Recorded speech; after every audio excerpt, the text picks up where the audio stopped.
আলহামদুলিল্লাহ আলহামদুলিল্লাহি ওয়াহদা ওয়াসসালাতু ওয়াসসালামু আলা মান লা নাবিয়্যা বা'দা আম্মা বা'দ। সম্মানিত দর্শক শ্রোতা, আজকে আপনাদের সম্মুখে নামাজ বিনষ্টকারী আমলে কাসিরের পরিমাণ নিয়ে আলোচনা করব। আমলে কাসিরের পরিমাণের ব্যাপারে বিভিন্ন ফুকায়ে কেরাম বিভিন্ন ব্যাখ্যা করেছেন।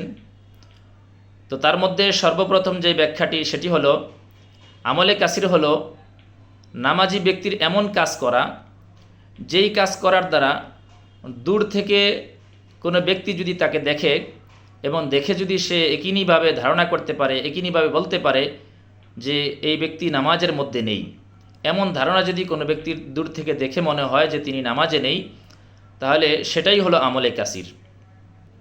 আর যদি দূর থেকে দেখে নামাজি ব্যক্তির তার কাজের দ্বারা দূর থেকে দেখে তার একিনীভাবে ধারণা না হয় যে সে নামাজের মধ্যে নেই, বরঞ্চ যদি সন্দেহ পোষণ হয়, তাহলে সেটাকে আমলে কাসির বলা হয় না, সেটাকে আমলে কলিল বলা হয়।